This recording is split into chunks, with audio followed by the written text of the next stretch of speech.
Hi friends, നമുക്കിതിപ്പോൾ last വന്ന ലോഡിൽ 5 പശുക്കൾ തൃശ്ശൂരിലേക്ക് ലോഡാക്കിക്കൊണ്ടിരിക്കുകയാണ്.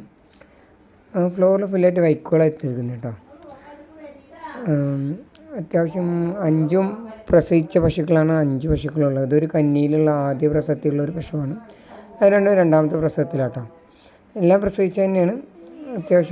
ഇതിന് നീര് അത്യാവശ്യം നന്നായിട്ടുണ്ട് കേട്ടോ. 2 ദിവസം പെല്ലറ്റിന് കുറവ് കൊടുത്തതെന്ന് വെച്ചാൽ നീരൊക്കെ ഒരുവിധം കമ്മിയാകും.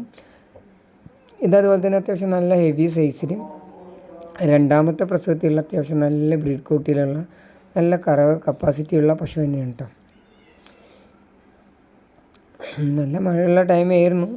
നമുക്കിപ്പോൾ നിലം മുഴുവനും ഫുള്ള് ചെളിയായി കിടക്കുന്ന ടൈമാണ്. സൈസ് കണ്ടില്ല, അത്യാവശ്യം നല്ല ബ്രീഡ് ക്വാളിറ്റിയിൽ അത്യാവശ്യം ഹെവി സൈസിലുള്ള പശുക്കളാണ്.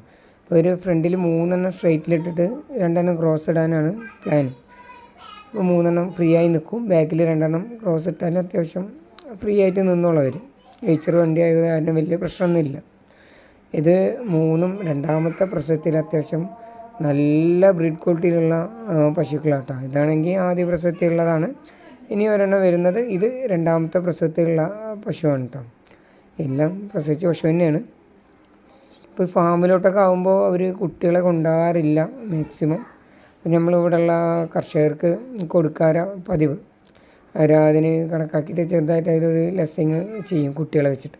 അപ്പോൾ നമ്മൾ ആ പൈസക്ക് ഇവിടെ അത്യാവശ്യം വരുന്ന, അതായത് ചെറുകിട ഫാമുകാരുണ്ടാവുമല്ലോ, ആ ഫാമല്ല, വീടുകൾ വളർത്തുന്നവർ നമുക്കിവിടെ പരിസരത്തുള്ളവരൊക്കെ വന്നിട്ട് നമ്മുടെ നിന്ന് മേടിച്ചിട്ട് പോകും. പാല് കൊടുത്തവർ വളർത്തി വലുതാക്കും.